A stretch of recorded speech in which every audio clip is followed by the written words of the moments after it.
এই যে ভূমিকম্প হচ্ছে, এটির একটি অন্যতম কারণ হচ্ছে 20 কোটি লোকের ফসল উৎপাদনের জন্য আমাদের কৃষকরা সারা বাংলাদেশে তারা এই যে গভীর নলকূপের মাধ্যমে পানি তুলছে।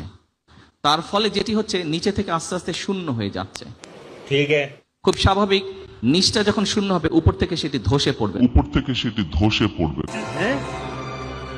তাই নয় কি? এটি তো স্বাভাবিক ব্যাপার, এটি স্বাভাবিক ব্যাপার।